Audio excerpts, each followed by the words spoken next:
Can you tell us your name and where you live now?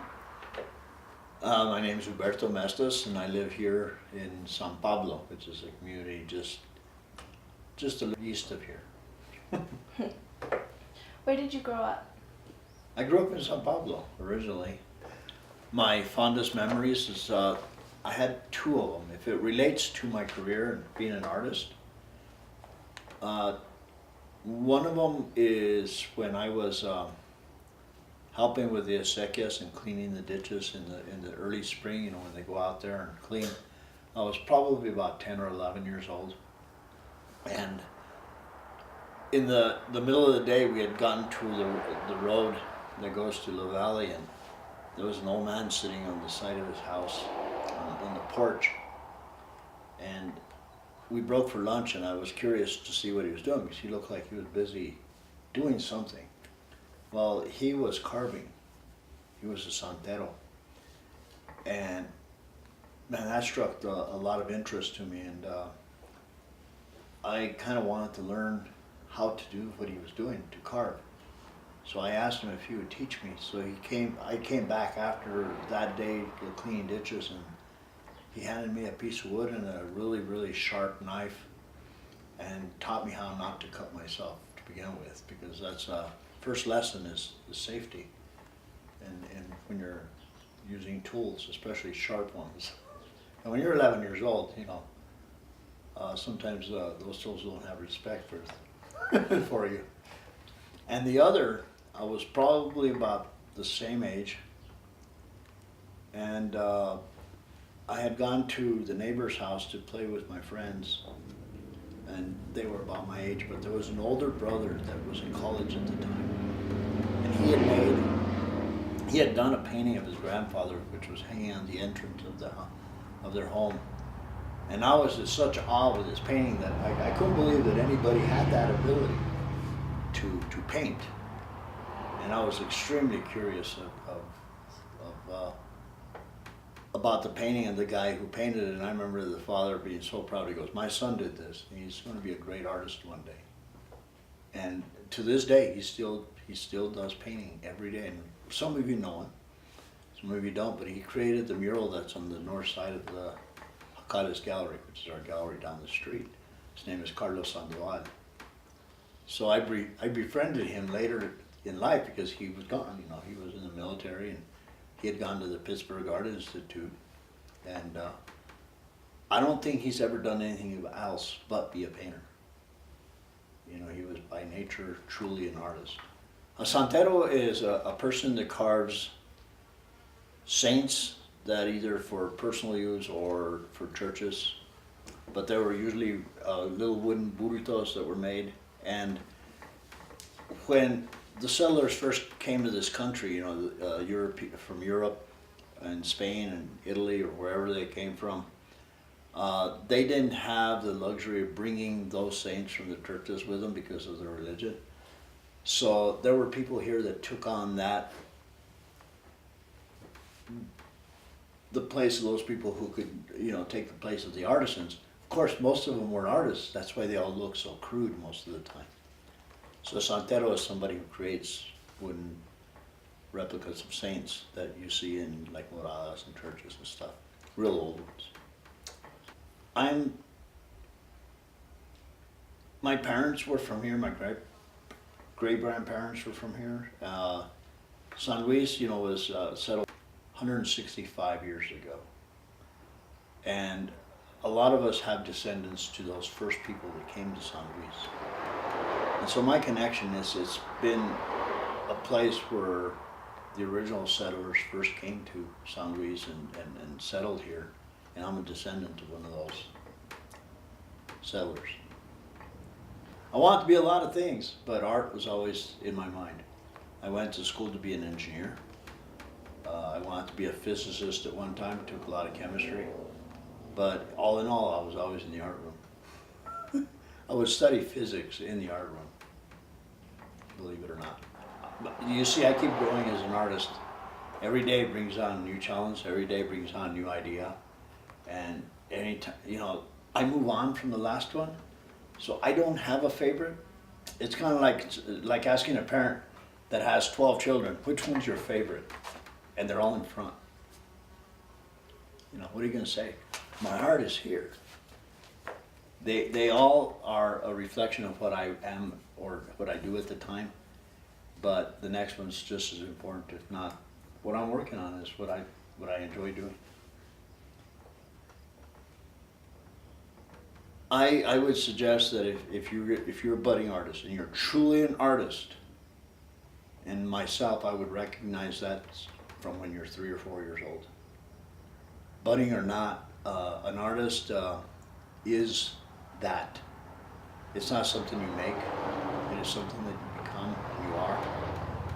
But if you want to really be an artist, you gotta work hard.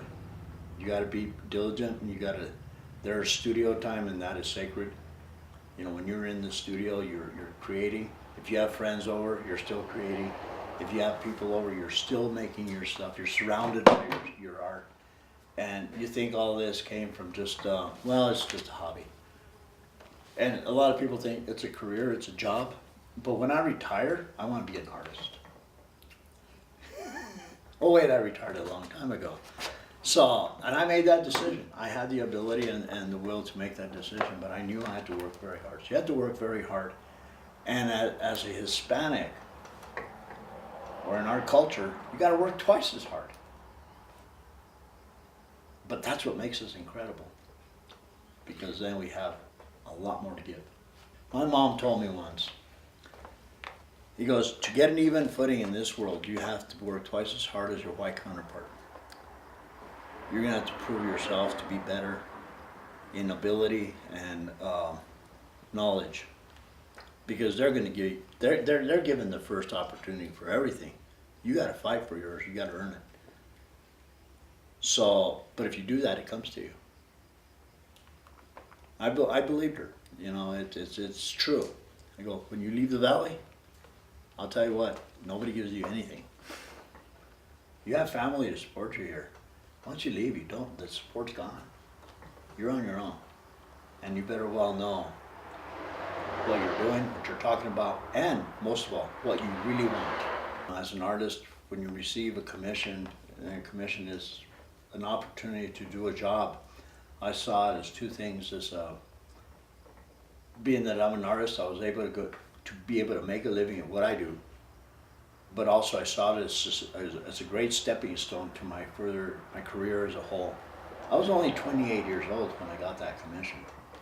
And to get a commission of that size when you're that young, you already have to have, you know, a focused idea of what you want to do and what you did. I claimed to already be good at what I did then, but I only got better. My parents are gone, but yes, they spoke Spanish. My first language was Spanish. You know, the base of many of our cultures are Latin based.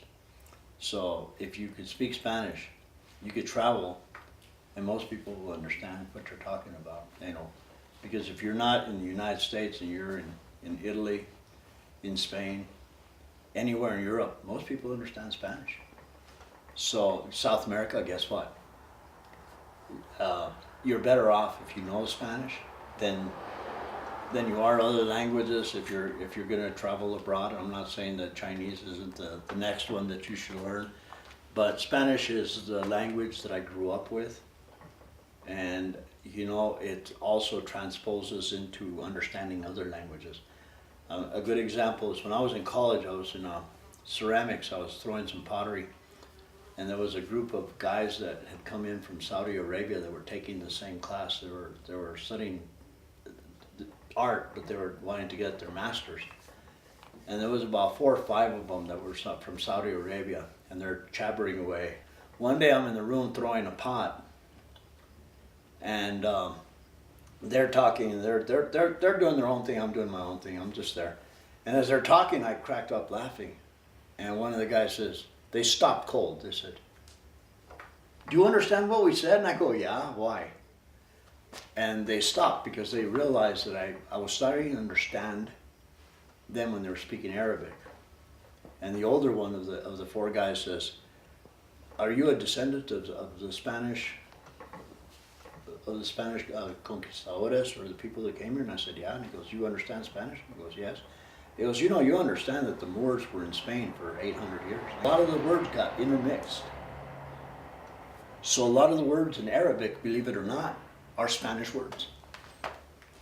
And if you want to Google that and see the differences between Spanish and Arabic, it's almost the same. So ironically, I started to understand it. Can't speak it, but I can understand what they were saying. So Spanish is a good language to have as a foundation for understanding other languages. One of the ways a country can conquer another is by taking away several things. Language is one, culture is another, and religion. When the Spanish came here, what did they do? First thing they do is try to change the religion. They try to change their culture and then change their language. I was in 4th grade when I went to school in Chama, which is a little community up here. There was still a school there. One of the rules was we weren't allowed to speak Spanish, otherwise we got suspended. All of us spoke Spanish. We all grew up with that language. It was being taken away from us in the schools. And I think it started way back then, and then the irony is now you go to college, you have to have a second language. What craziness, huh?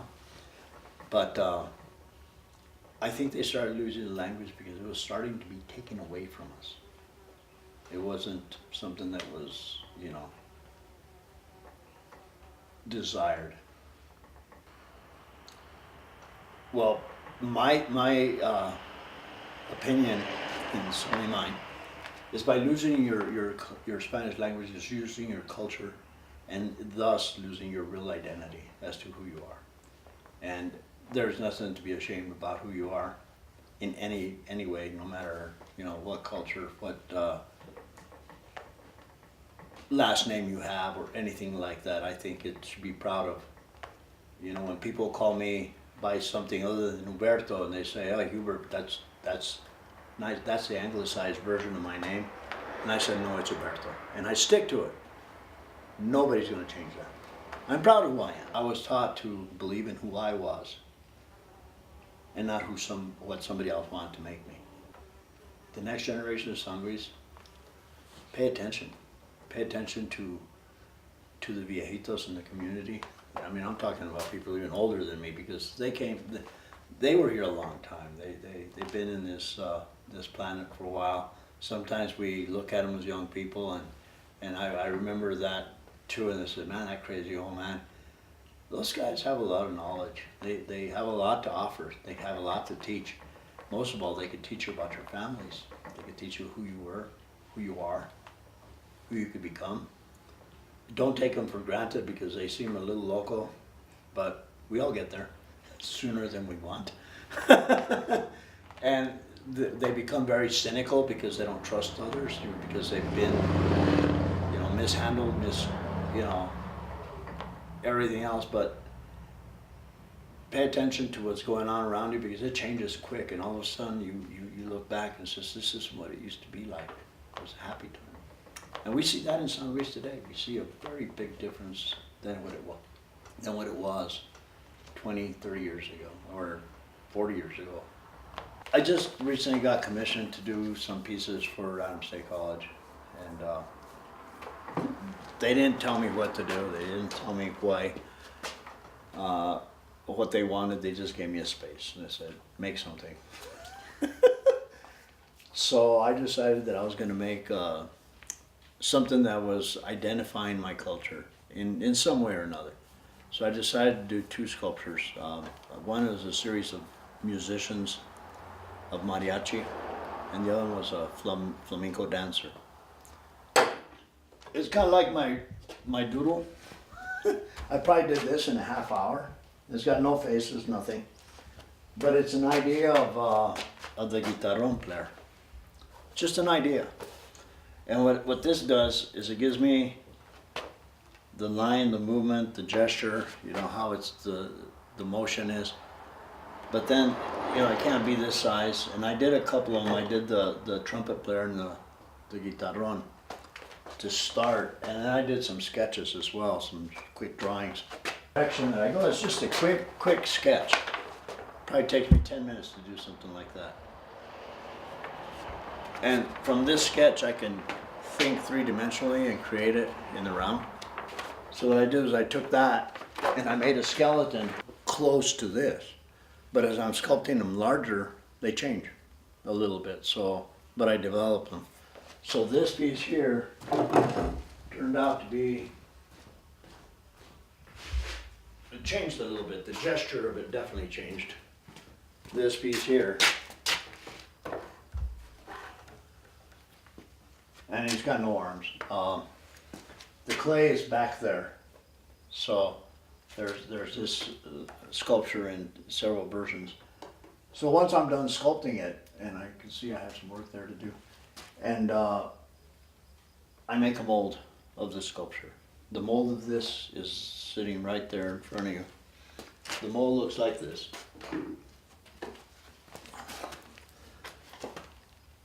There's a mold on this half and the mold on the back half, and I place plaster. It's called a mother mold. It holds this rubber because it's real flexible. If I try to pour liquid in there, it just won't hold, so I hold it together using the plaster.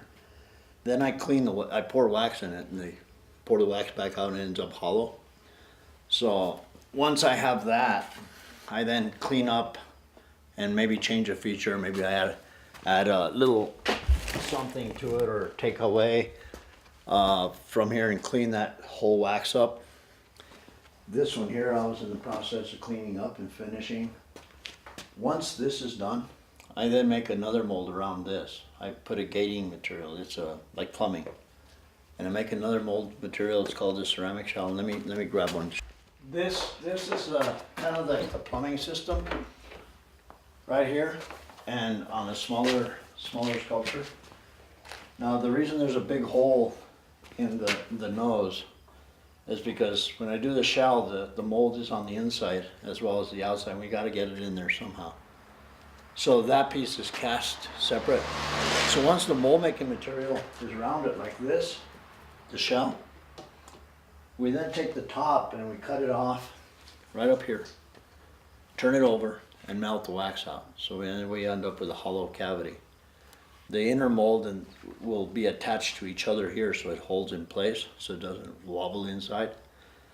So the sculpture is then cast in bronze hollow. So we take what used to be this, melt it out of here, is no longer there. It's a hollow cavity. Then we pour molten metal into this, and it's exactly like this except in metal. And then we take the nose and we weld it back on, and then grind it so that you can't tell that it was there. So that's kind of the process. It's very labor intensive. It takes about a week to develop that because we do it a little bit at a time. Anyway, so in a nutshell, then we take the bronze and we have to sandblast it and clean it up. And if we go back here, I'll show you some of that process. Anyway, it was originally made to make the tiles on the space shuttle. So the space industry helped the art industry, make a product. It takes about 10,000 degrees of heat before it changes and doesn't burn. It's fire resistant. Once we sandblast them, then they look like this. And then we start to, remember you saw that hole in the nose? I had a hole back here the same way. I welded the plug back in and started grinding to re-texture the original shape of that particular piece of artwork. The last step is we sandblasted down, we add a patina, which is a chemical color process of coloring the bronze. And a patina is kind of like the rust on steel. You know how it gets rusty? Well, we control it using chemicals and heat. So here is a new project. This is Juan Diego. And Juan Diego is going to be a Lady Guadalupe. This is my version of it. It'll be about like that. This is going to be about 10 feet tall. Wow. I'm going to make a big one. This is just a model. Remember I had a small model? This model is used for fundraisers and stuff for the large version of it. And it's going to be in that church in Antonito. There's that big project that's going on out there. And To tell you how durable bronzes are, this one client of mine had bought one of my pieces years ago. His house burned down. The only thing that survived was one of my bronzes. It's right behind you. Ironically, the only thing I need to do is sandblast and repatina it. You know, it's kind of scary because I'd go in there and I'd start to make all these different things. I remember one time the chemistry teacher comes in, he goes, you know, some of this stuff, if you mix it, can make some pretty nasty stuff. And I go, I'm aware of that. But the irony of it is, it's way too easy to make really dangerous shit. You know, and there are some of the chemicals that we use that are pretty deadly. But you gotta know how to use them. I use a lot of acid-based chemicals to make the patinas. You know, you put a cup of acid in somebody's engine and the engine will dissolve. That's how dangerous it is. Sometimes I make my own ferric nitrate, and when I do it outside, and I kind of like hit and run, because it's pretty nasty fumes that come off of it. Could you know? I think Saddam had used it on his own people on a couple of occasions. That kind of stuff. But the properties change. The chemical changes when you do something like that, and you make something else. So I use some of those chemicals to do the patinas. And usually when I do that, it's just my son and I here, and we're dressed up appropriately with masks and rubber gloves, the whole bit. Don't touch or breathe any of it. So yeah, chemistry did come in handy. And he would always, the chemistry, when I was in school and I was in chemistry, he goes, I know you're not a chemistry major, why are you so interested in all these? And I said, I need to make chemicals to do patinas on metals, and I want to understand every one of them. What does everything do? And so I would read up on each one and see how to mix, how not to mix, and what got to use, and how to apply it.